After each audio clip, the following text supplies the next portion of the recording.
जय हिंद दोस्तों, welcome to defence education.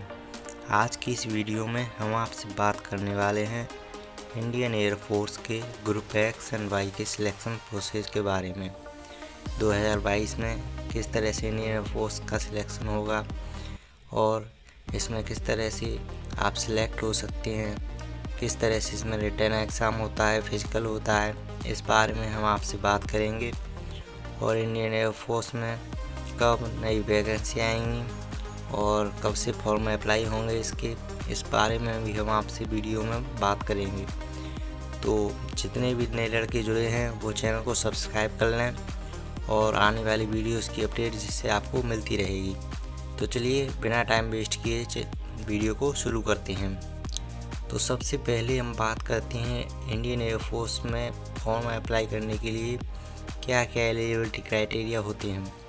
अगर हम एज की बात करें तो इसमें एज 70 to 20 ईयर्स होनी चाहिए। मिनिमम एज आपकी 70 ईयर्स होनी चाहिए, मैक्सिमम 20 ईयर्स होनी चाहिए। ज्वाइनिंग के समय आपकी जो एज है वो 21 ईयर्स हो सकती है, ठीक है। वहीं एजुकेशनल क्वालिफिकेशंस की बात करें तो इसमें आपको 12th पास होना चाहिए, मिनिमम 50% अंकों के साथ। एक्स ग्रुप में आपके पास फिजिक्स, मैथ्स और इंग्लिश सब्जेक्ट होनी चाहिए। वहीं वाई ग्रुप में इंग्लिश और अदर सब्जेक्ट्स हो सकती हैं। एक्स एंड वाई ग्रुप की बात करें तो इसके में आपके पास फिजिक्स, मैथ्स और इंग्लिश सब्जेक्ट होनी चाहिए।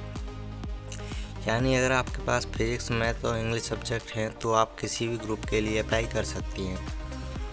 वहीं अगर फिजिकल क्वालिफिकेशंस की बात करें तो इसमें आपकी हाइट मिनिमम 152.5 सेंटीमीटर होनी चाहिए और वेट आपका हाइट और एज की प्रोपोर्शनेट होना चाहिए।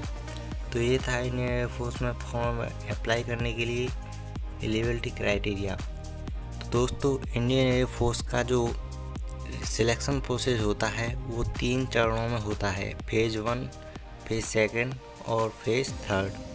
फेज़ 1 में होता है आपका रिटन टेस्ट। तो चलिए फेज़ 1 की बात करते हैं। दोस्तों अगर रिटन टेस्ट की बात करें तो अगर आपने ग्रुप एक्स के लिए अप्लाई किया है तो ग्रुप एक्स में फिजिक्स, मैथ्स और इंग्लिश सब्जेक्ट्स होती हैं, जिसमें फिजिक्स के 25 क्वेश्चन पूछे जाते हैं, मैथ्स के 25 क्वेश्चन पूछे जाते हैं और इंग्लिश के 20 क्वेश्चन पूछे जाते हैं। यानी टोटल 70 क्वेश्चन पूछे जाते हैं। इसमें टोटल 60 मिनट्स का टाइम होता है। वहीं अगर ग्रुप वाई की बात करें तो ग्रुप वाई में इंग्लिश के 20 क्वेश्चंस और रागा के 30 क्वेश्चंस पूछे जाते हैं, जिसमें टोटल 50 क्वेश्चंस होते हैं और टोटल 45 मिनट का इसमें टाइम होता है। दोस्तों इंडियन एयरफोर्स में 0.25 की नेगेटिव मार्किंग भी होती है, तो इसका आपको याद रखना है। अगर हम बात करें group X and Y both की तो इसमें फिजिक्स के 25 क्वेश्चन, मैथ के 25 क्वेश्चन और इंग्लिश के 20 क्वेश्चन और रागा यानी reasoning and general ability test के 30 क्वेश्चंस होते हैं। यानी टोटल 100 क्वेश्चंस होते हैं और टोटल 85 मिनट्स का टाइम दिया जाता है। इसमें भी आपका 0.25 की नेगेटिव मार्किंग होती है। तो दोस्तों ये था इंडियन एयरफोर्स का फेज़ 1 यानी रिटन टेस्ट, जिसमें के बारे में हमने आपको जानकारी दी। अब बात करते हैं फेज़ 2 के बारे में। जो लड़के इंडियन एयरफोर्स के फेज़ 1 को क्वालिफाई कर लेते हैं उसके बाद वो अपना फेज़ 2 का एडमिट कार्ड डाउनलोड करते हैं और फेज़ 2 के लिए जाते हैं। दोस्तों फेज़ 2 में होता है सबसे पहले आपका फिजिकल फिटनेस टेस्ट, जिसमें 1.6 किलोमीटर की रनिंग होती है जो 6.5 मिनट में पूरी करनी होती है और 10 पुशअप्स, 10 सेटअप्स, 10 स्क्वाट्स लगवाए जाते हैं। दोस्तों ये था इंडियन एयरफोर्स का फिजिकल फिटनेस टेस्ट। इसके तुरंत बाद ही आपका होता है एडेप्टेबिलिटी टेस्ट फर्स्ट, जो कि फेज़ 2 का ही एक पार्ट है। उसी दिन आपका एडेप्टेबिलिटी टेस्ट 1 होता है, जिसमें कि एसआरटी के क्वेश्चंस दिए जाते हैं। ये एक ऑब्जेक्टिव टाइप रिटन टेस्ट होता है। इसमें आपको 45 क्वेश्चंस दिए जाते हैं जो आपको 30 मिनट में करेंगे। ये था आपका एडेप्टेबिलिटी टेस्ट 1। दोस्तों इसके बाद होता है आपका एडेप्टेबिलिटी टेस्ट 2, जिसमें ग्रुप डिस्कशन होता है। इसमें 15 लड़कों के ग्रुप बनाए जाते हैं और उन्हें एक सेमी सर्कल फॉर्म में बैठा दिया जाता है। उनको एक गिवन टॉपिक पर अपने व्यूज़ बताने होते हैं। कोई भी टॉपिक आपका हो सकता है, जैसे कोविड-19, Indian economy, GST, education system या फिर अन्य कोई टॉपिक हो सकता है। इस टेस्ट का जो मोटो है वो ये है कि जो कैंडिडेट हैं वो उनकी कम्युनिकेशन स्किल किस तरह से है, वो किस तरह से बात करते हैं, उनका बिहेवियर किस तरह से है, वो ग्रुप में किस तरह से काम कर सकती हैं। ये था इंडियन एयरफोर्स का एलिजिबिलिटी टेस्ट फर्स्ट या फेज़ 2 के बारे में। ये हमने आपको सब सारी जानकारी दी। इसके बाद हम बात करते हैं इंडियन एयरफोर्स के फेज़ 3 के बारे में, यानी मेडिकल टेस्ट के बारे में। जब आप फेज़ 2 को क्वालिफाई कर लेते हैं तो उसी वक्त आपको ग्रीन कार्ड दे दिया जाता है और फेज़ 3 के लिए आपको बुलाया जाता है। जो कैंडिडेट इंडियन एयरफोर्स के फेज़ 3 यानी मेडिकल क्वालिफाई करते हैं, उसके बाद उनके जॉइनिंग लेटर आ जाता है कुछ समय के बाद ही, ठीक है।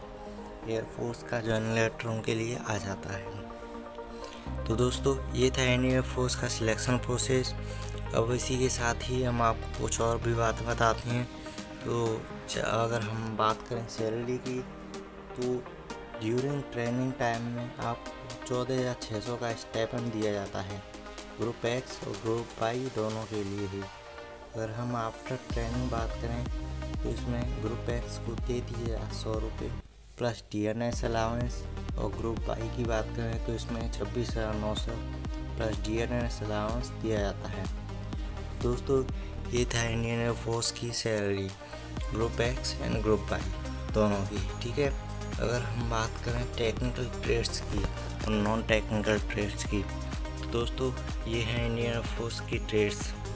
अगर आप टेक्निकल एक्स ग्रुप में अप्लाई करते हैं तो आपको टेक्निकल काम करना होता है, और नॉन टेक्निकल में अप्लाई करते हैं तो आपको नॉन टेक्निकल काम करना होता है।